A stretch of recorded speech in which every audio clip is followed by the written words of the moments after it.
Hey there! My story is a little different from the stories you might have seen on MSA. Wanna know why? 'Cause it has a ghost in it. I'm Beatrix, and unlike other kids who are born crying, I was born smiling. Yep, and that sort of freaked out my mom and the doctors. Come on, little angel, it's time to cry. But instead, I cooed and laughed. Mom had so much fun playing with me and making me beatbox. That's the reason she named me Beatrix. Needless to say, growing up, I had a great life, and my parents absolutely adored me. They made me feel like I was the center of their universe, especially Dad. We were like two birds of a feather. He was an amazing singer and owned a studio. He often took me there, and I was always in awe of the place. Daddy, can I be a singer too when I grow up? You already are, kiddo. In fact, you're so good, you even make crying sound like a melody.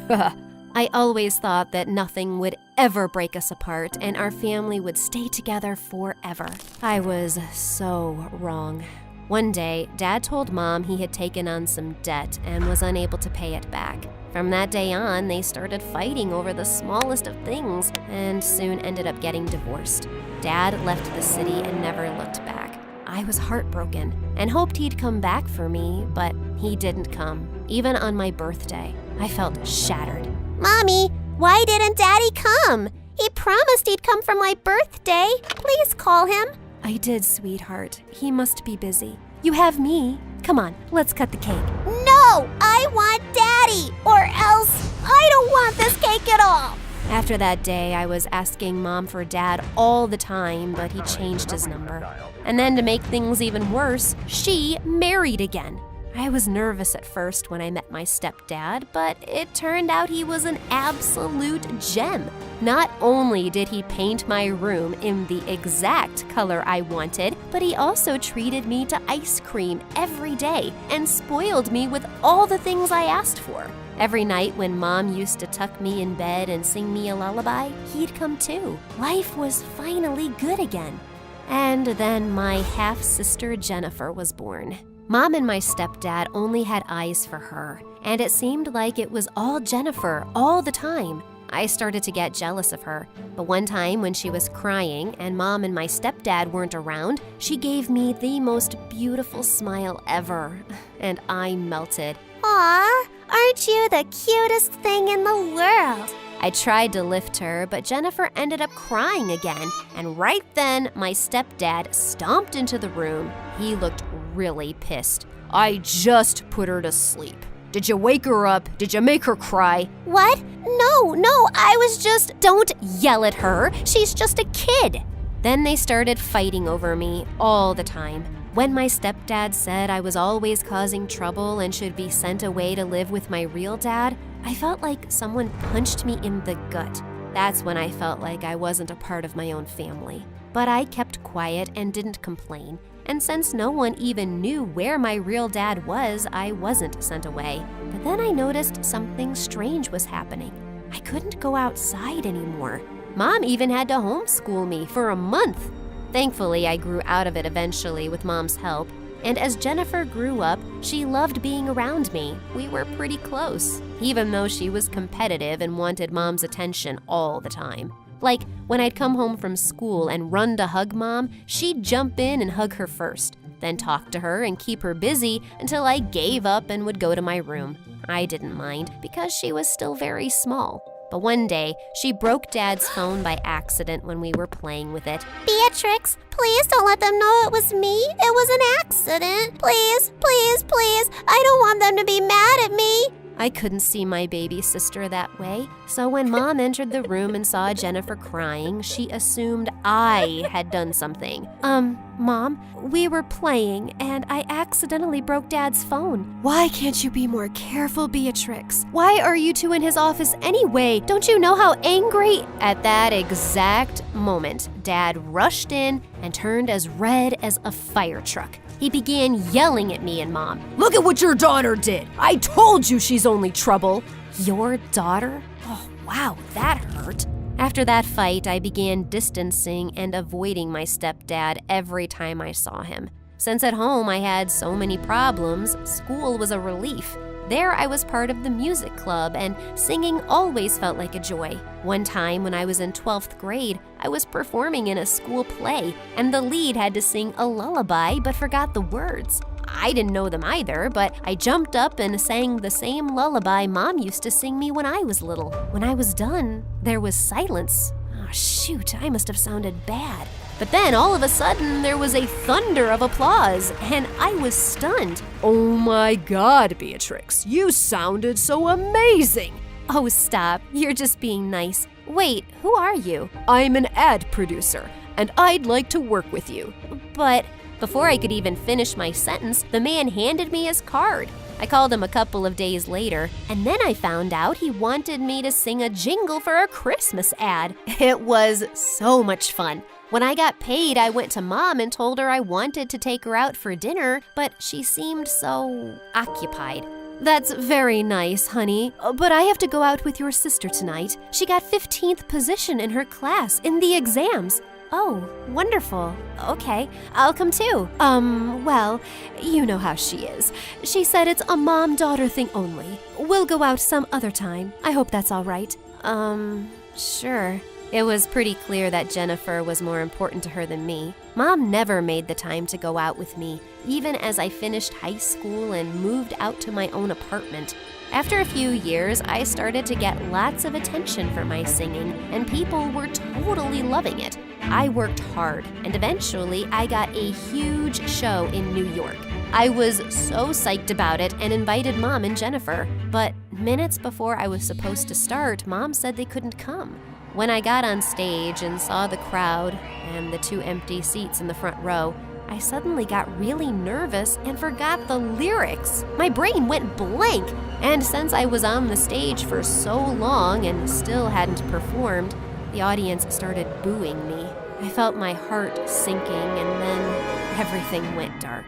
When I woke up, I found myself in the hospital. That was supposed to be my big break. Everything is ruined now. It's not, Beatrix. You just need to take it slow. Trust me, you'll be on the stage again soon. Everything will be okay. I wanted to believe her, but right when I was about to step out of my hospital room, I froze at the door and couldn't move. Honey, what's the matter? I don't know. I'm too scared to leave. I hurried back to the bed and refused to move. After talking to the doctor, I was diagnosed with a condition called agoraphobia. It was just like when my dad left. The stage incident triggered the condition I already had but forgot about. It meant I had trouble being in crowds and open spaces. It had been months since I left my home, and Mom was worried sick for me. She suggested I move into the house next to hers. It had been empty for years because the owners had left town. I was fine with it, as long as it was kept locked and I could stay inside. Mom and Jennifer were the only ones allowed in. My stepdad never visited. Jennifer was incredibly understanding, and we grew even closer. Mom came over every day, always spending time and taking care of me. One day, after she left and I was alone, I heard the sound of a door creaking open. I got up to check all the doors in the house and found the back door completely open. That was weird. I remember locking it. Soon after that, weird things started happening. Like, once I noticed the stove was on, even after I was sure I had turned it off. And then my shoes went missing. What was happening? Was I going crazy on top of everything else?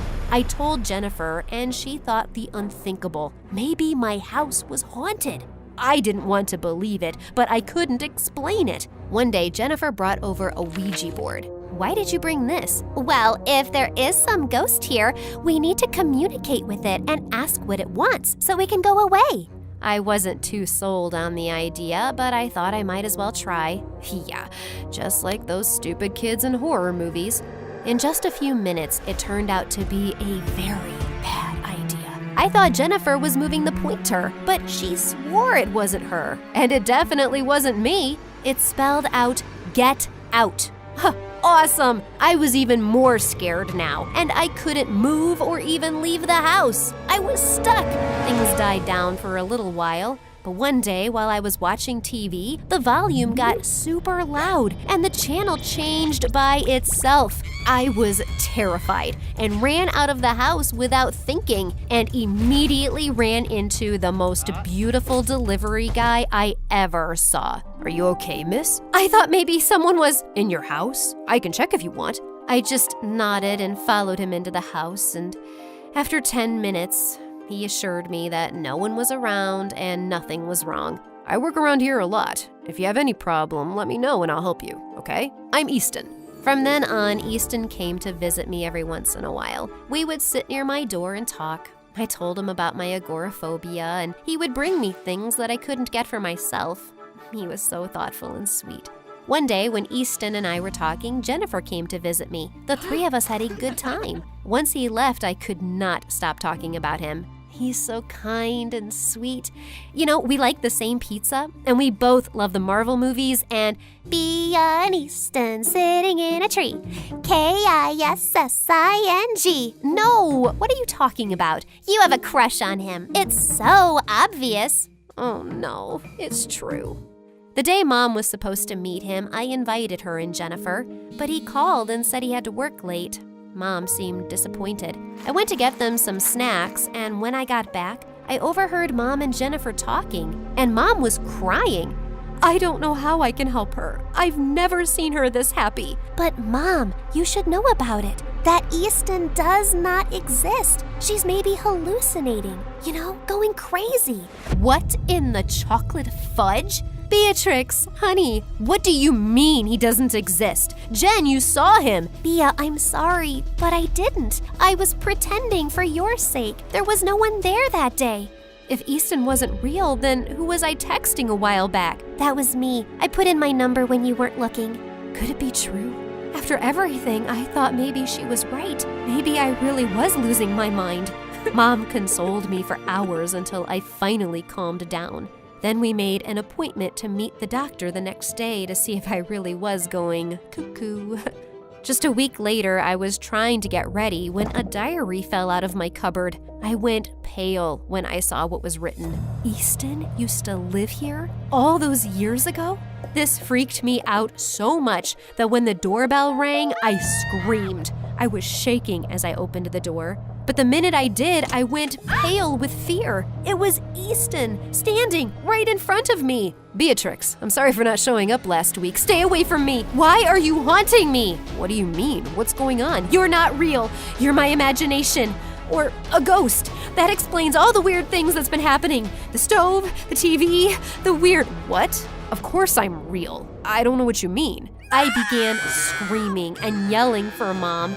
And pretty soon she rushed to me with Jennifer and stepdad following behind her. The minute they saw my frantic state, they went pale, especially Jennifer. Mom, I can see Easton, and I'm scared. I think he's a ghost. Honey, I can see him too. Of course you can. I'm a real human. What's going on here? I don't understand. Jennifer, we met too. What's going on?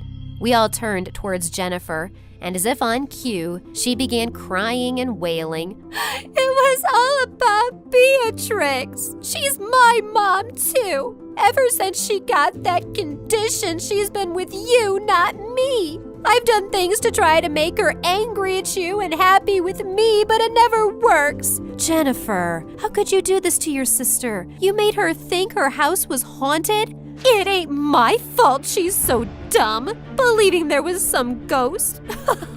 Stupid Beatrix. How dare you do all of this? All I've been is nice to you. And you're so ungrateful. But Mom, Dad, I did this all because I love you and want you to myself. Enough. I can't believe you could stoop down to this level, Jennifer. You're the one who has a problem. And this is all my fault. I'm sorry, Beatrix. If I had never behaved that way towards you as a child, Jennifer wouldn't have grown up hating you this way. Easton just stood there, shocked at the entire situation. After talking to him later, we continued to stay friends. Mom and Dad helped me get through my agoraphobia and get better. Jennifer was sent away for therapy and treatment. With my parents' support, I was able to turn my focus back to music. It took a lot of hard work and dedication, but eventually I was able to start performing again. Mom, stepdad, and Easton were all there in the front row when I went on stage again. And when the show was over, Jennifer surprised me with flowers. She was finally better. I'm sorry for everything. You were always a great sister. I was selfish. No more ghost stuff? Never. Good. Let's go to my not haunted house and celebrate.